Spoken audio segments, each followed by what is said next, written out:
So it's the end of summer. Fall's getting ready to hit, and every single ministry area at your church is sending you requests for videos, graphics, social media content.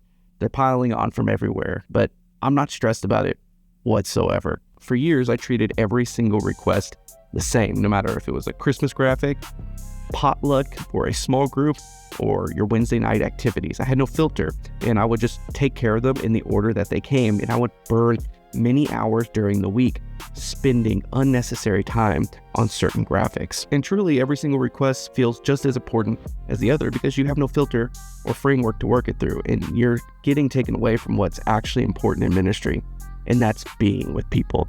So I'm going to help you guys redeem your time today by showing you my simple communications priority pyramid that I follow every single day inside of my communications ministry I have here.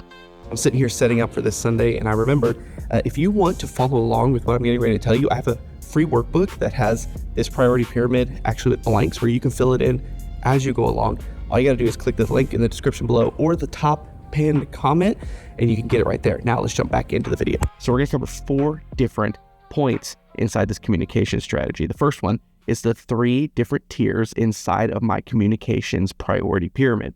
The second one is how much time each tier is allocated and why it's allocated with that much time. The third one is we're going to talk about when AI actually gets involved to help me get my time back, and then what the result is when I begin redeeming my time, what I actually gain back from this system. Now, like I said, I call this the communications priority pyramid, and it looks like this right here. And as you can see, each tier gets a little bit bigger as it goes down, and there's a reason for that. It's because of the amount of requests that come in depending on what tier you are in on the pyramid. Now, the numbers you're going to hear throughout these tiers are based on our church culture. You can adjust them as you go along, but the first one we're going to talk about is tier 1, or I call it external. Think Christmas, Easter, Fall Festival. These are events that I would roughly say around 500 people would be coming onto our church campus for this specific season. So for me, that is what we would consider a tier 1. It gets 95 to 100% of my attention.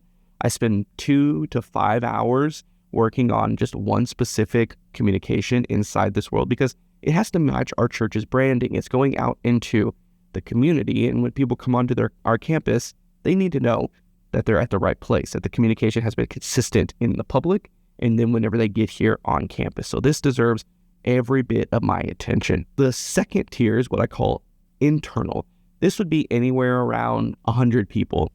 Anything that would be communicated to the inside of your church. Think like Wednesday night suppers, right? You might have those at your church. These are the communications that get about 30 minutes to an hour of my time. And the reason for that is because you start to get more, as you can see in the pyramid, you start to get more of these requests. So it can start eating away at your time even more. And this is when AI begins to jump into the conversation. It might do the first pass of the graphics request, and then I would take that first pass and start to adjust it to make it look more like us. It helps take away some of that front end time of getting the first drafts out of the way. So that way I can then come in and adjust and fix and maybe redesign a little bit to make it look more like us. The last tier, tier 3, is what I call small groups. Think Sunday school classes, think moms groups. These are graphics that maybe you get a request and it's just going to simply be sent through a text message, through something like GroupMe or Slack. These are the internal, very small group communications. You get a lot of these all the time. And this is where I say we're only going to allocate about 15 minutes per graphic, and I let AI take 95 to 100% of the work here. I put it in there, let AI do the complete draft for it. I might make a small adjustment. That's where that extra 5% is, but then I send it out the door. And the reason we do 15 minutes is because, look, the pyramid has gotten huge down here at the bottom. You get a lot of these requests. If you spend just as much time on tier 3 graphics as you did tier 1 graphics, your week is going to be cooked. And I promise you, that's probably what you're experiencing right now. Now, you can build a pyramid just like this. And like I said before, you would just use your own numbers. So step number 1 would be to decide what your threshold level is for the amount of people that are involved. For us, tier 1, 500, tier 2, 100, tier 3, 30 people. But that might look different for your church and your church size. That's step 1. Figure out what your threshold is per people. Step number 2, set your threshold on time. For me, tier 1 gets 3 to 5 hours, 2 to 5 hours of work per request. Tier number 2 gets 30 minutes to an hour per request, and then tier number 3 gets 15 minutes flat. Do not break those thresholds. And then the third step is to decide when AI gets involved with the creative process. For me, it gets involved in tier 2 and in tier 3. In tier 2, it's assisting me. In tier 3, it's pretty much taking all the work. At that point, you can build this pyramid as well. Now, you didn't get into ministry to spend your whole entire week behind a computer screen like this one. You got into it to be with people, to be at the hospital, to be at the coffee shop getting to meet somebody for the very first time.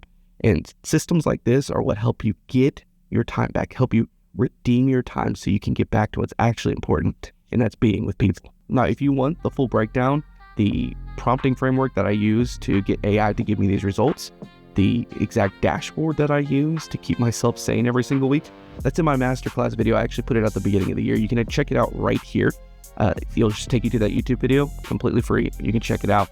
If you want to follow through and create that priority pyramid for yourself and all the other free resources that come with that workbook, you could actually click in the description below to get that free workbook training.